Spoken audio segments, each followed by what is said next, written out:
Well, guys, hey, listen, thank you for joining me and Jeff today, goldballhunting.com. We are producing a daily episode for you, and basically we're trying to help three types of players: competitive players, right? We're trying to help those tournament players trying to not bounce up, but get through to the next round or two.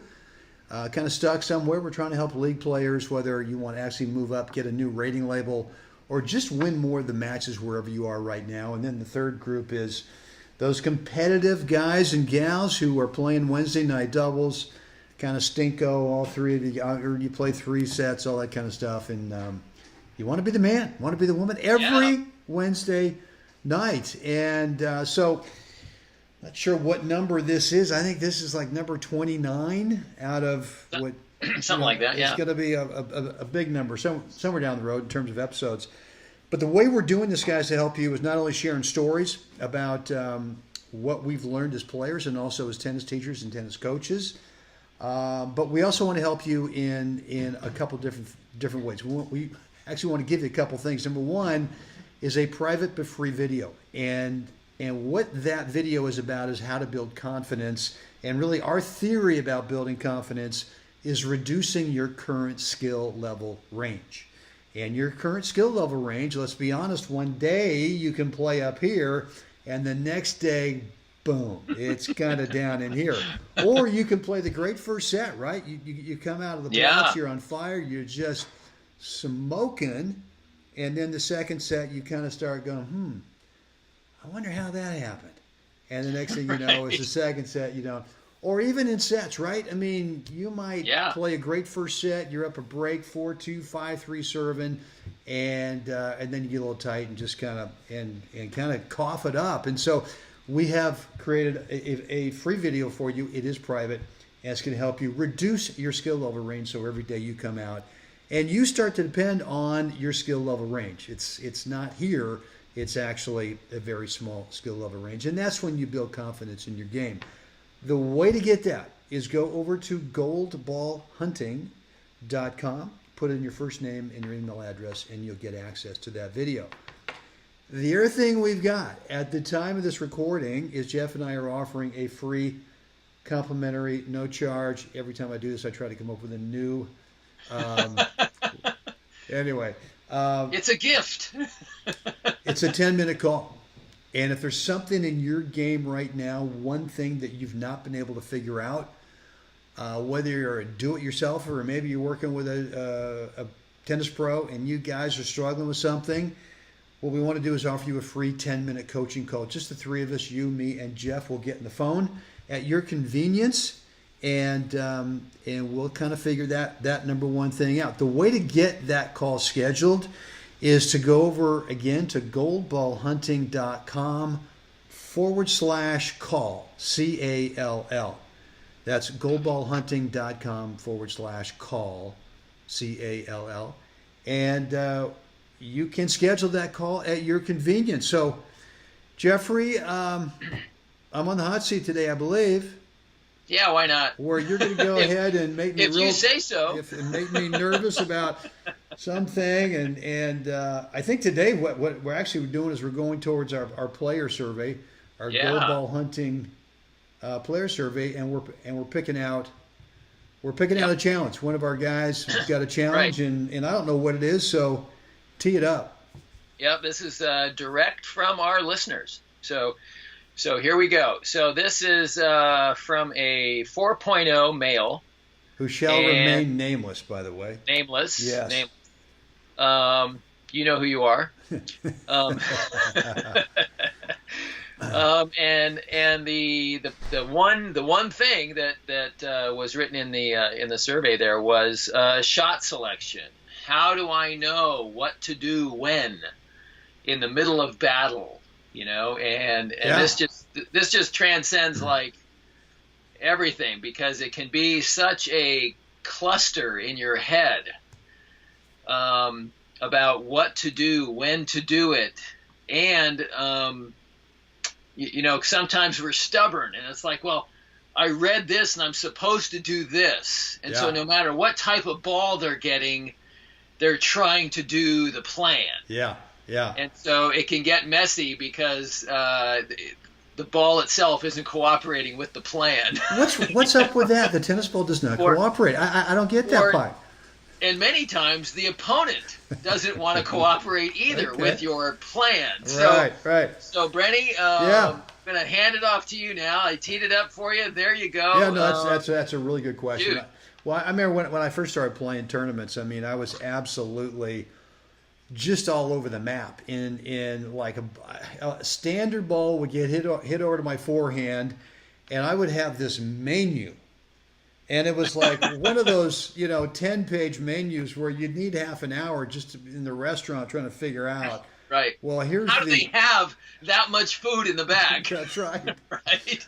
And so I just would have all these different shot choices that I never committed to one. Right. So whether it was up the line or whether it was cross court or whether it was this or whether it was that, whether it was a different kind of spin. I just had the full-blown, bullet list of things. And so I remember working with, this was after I worked with Tom Stowe, who really helped me so much on technique. But I went to Michael Wayman before I won the 60 hard courts. I won the hard courts in 2009. Worked with Michael for a while in 2008. And what he really helped me do was kind of this concept was, look, if it's not painfully obvious what the shot should be, then your only choice for me was what's the highest percentage shot that you could hit right now, meaning that you could use the geometry of the court to go high percentage, and your court position you could recover back to the court position efficiently, right? Right. And so what that really helped me do was sort of narrow down my choices, and once you have a small little menu, I mean, once right. you start doing that and start narrowing down the choices, then what happens is you're much more confident executing that shot technically. I think the other thing that really helped me once I worked with Michael on it was I started feeling like it's okay to stay in the point, right? Yeah. I don't actually have to, right. I've got so many choices, and it's like at the last second I go, well, I better go up the line, and I would go for it, absolutely go for it, and go, it's like this Scud missile coming into the next court, right? I mean, it's just so. Shot choice is, look, I mean, unless our 4-0 guy tells me, hey, in this specific situation, I'm over in this part of the court and my guy is over there, what's my shot choice? So I can't answer the question in terms of being specific about it, right. But in terms of general is kind of like we talked about at the beginning with skill level range. You want to make sure that you don't have this huge range every day when you go out and play, right? Because now you got no confidence. And the same thing with shot choice is if you have a lot of shot choices, then you know what, you gotta. I guess this is the other thing I got from Michael too, was that what's the first choice that popped in your mind right there, Brent? Right back up the middle, then. Just do that one. Just do that. Just do that one, right? So that you have the most time to stay committed to it. So, without knowing the exact situation that our 4-0 guy is talking about, it becomes generic, and so to me, it's really about choose the first one that comes into your head, and trust it. Absolutely trust it, and so that's it for me. I think how you described it though is great though. Where it's not having a large menu isn't necessarily a great thing. No. Having a lot of choices isn't really a good thing. That's right. So I think we've talked about a little side note is the way I kind of look at it and say that variety is not a strategy. Variety is a menu, that you build a strategy from. And I'm not using every choice on that menu to build the strategy. I'm using very specifics, and I'm trying to stay within a kind of a tighter range of choices to get the job done today. Because I may not need the whole, this whole second level of choices here against my opponent today. Right. I just need a good, solid, kicking first serve that gets me an extra step and a half in to hit my first volley because the guy's return is so-so. A good volley into the open court, not near the line. And occasionally he runs it down and hits me another ball, and I have to actually finish one more volley. But most of this stuff is happening 3-4 shots. Check, please. We're done, right? And so if you can narrow those choices down to those things that are actually effective. Yeah. Well, as look, I mean, to that, every point shouldn't feel like a Hail Mary proposition, Well, and I think it's the other thing too is that just because you've got 11 different types of forehands, right?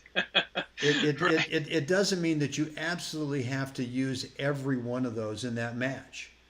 And so shot choice really, to me, is much more specific. I mean, I wish the question had been more specific in terms of, hey, I find myself in this situation and I'm here in the court and the guy's over there, and here's I don't really have a modern topspin forehand, Right. and I'm going to go, that's fine. So we know that you have this kind of a forehand. It could be just a slice forehand.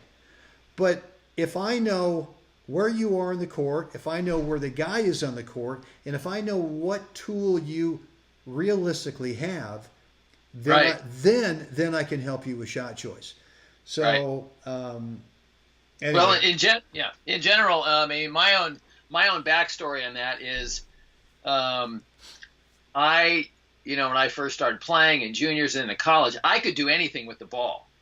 I can do anything from anywhere on the court. I can make some magic happen. Well, that's your artistic side coming out. Where right, unfortunately, that got me into a lot of trouble most of the time. There you go. Because I only saw winning the point as me doing something magical, and so it wasn't There's until a new strategy. Strategy number 8. Right. Pull out the magic bullet. Yeah. First, sprinkle your racket with fairy dust and then wave it over your head. There you go. Right? So first I'd say, Rich Anderson at Kenyatta Junior College, the legendary NorCal coach, he first set me on the path like, you got to be able to hit more than, 3 balls in the court. And so that started a major part of that journey was becoming a student of the game. His education on that, and then working with Sherm Stever, who is a NorCal coach, worked with Joe Meyer, some other top players who are, world ranked players. And initially with Rich, we kind of took my personality out of the game.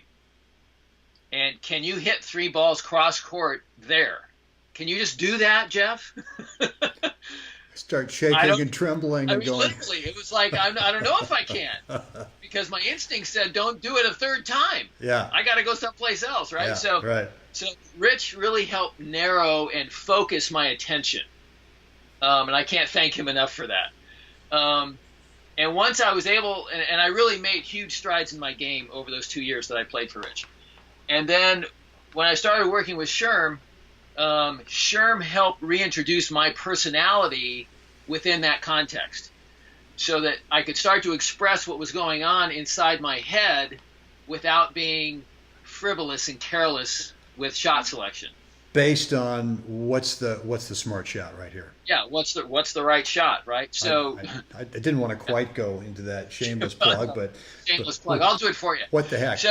So I think that's great though, but that's my my education and getting it back to where all of a sudden I became an effective player that was and I know that that guys kind of looked at me as a dangerous player because I could come up with something, but I didn't have to rely on that to actually win the majority of the points now.